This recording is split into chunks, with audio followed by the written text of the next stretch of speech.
কক্সবাজারে ভূমি অধিগ্রহণ মামলার নথি জালিয়াতির অভিযোগে সাবেক জেলা প্রশাসক ডিসি মোহাম্মদ রুহুল আমিনকে কারাগারে পাঠানো হয়েছে।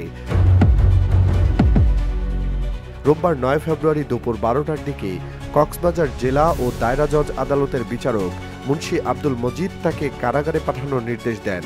জেলা ও দায়রা জজ আদালতের সরকারি কৌঁসুলি পিপি সিরাজ উল্লাহ বিষয়টি নিশ্চিত করেন।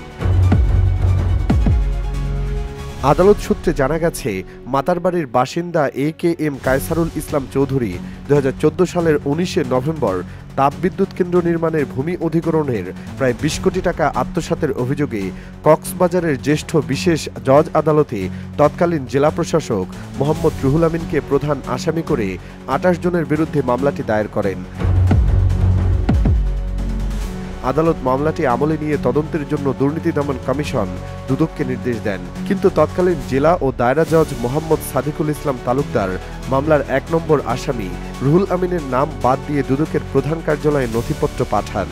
জেলা ও দায়রা জজ আদালতের সরকারি কৌঁসুলি পিপি সিরাজউল্লাহ বলেন, কক্সবাজার ভূমি অধিগ্রহণ মামলায় নথি জালিয়াতির অভিযোগে সাবেক জেলা প্রশাসক মোহাম্মদ রুহুল আমিনকে কারাগারে পাঠানো হয়েছে।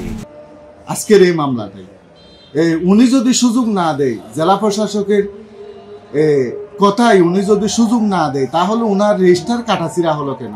২০০ ধারা জবানবন্দি কাটাছিরা হলো, যে আবার নতুন লিখলো কেন? ২০০ ধারা জবানবন্দি এবং পিটিশনের মূল ৩টা পাতা মানে হস্তলিপি বিচারকদের কাছে একাধিকবার মানে গেছেন।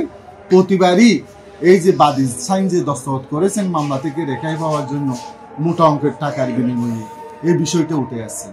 তখন এই মামলায় আজকে রুহুল আমিন সাহেব গ্রেপ্তারি পরোয়ানা ইস্যু হওয়ার পর আজকে উনি হাজিরার জন্য জামিনের জন্য আসলেন।